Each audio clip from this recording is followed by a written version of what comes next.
তেনেকুৱা আজিলৈকে অখিল গগৈ এটাও ভাষণ দিছে নেকি?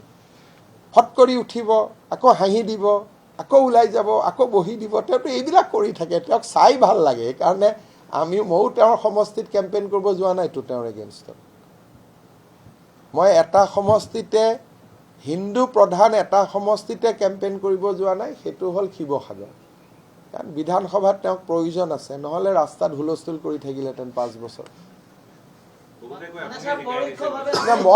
মই জিকাই আনিবতো নোৱাৰোঁ, ভোটটোতো শিৱসাগৰৰ মানুহে দিছে, ভোট মইতো দিয়া নাই। জিকাইছেতো শিৱসাগৰৰ মানুহে, কিন্তু তেওঁক ভোট দিব নালাগে বুলি ক'বৰ কাৰণে মই শিৱসাগৰ যোৱা নাই। আশীৰ্বাদটোতো দিয়া নাই, কিন্তু যদি ইনডাইৰেক্টলি আৰু, কিন্তু তেওঁক নাথাকিলে ভাল নালাগিলেহেঁতেন। চতুৰ নহয়, ভাল লাগে তেওঁ।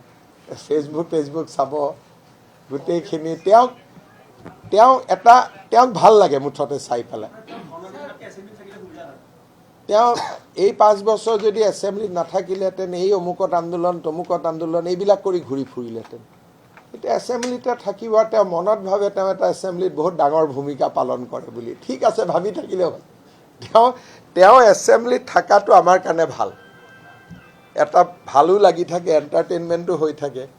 আৰু বাহিৰত হুলস্থুল কৰাতকৈ এছেম্বলিতে কৰি থাকক যি কৰে।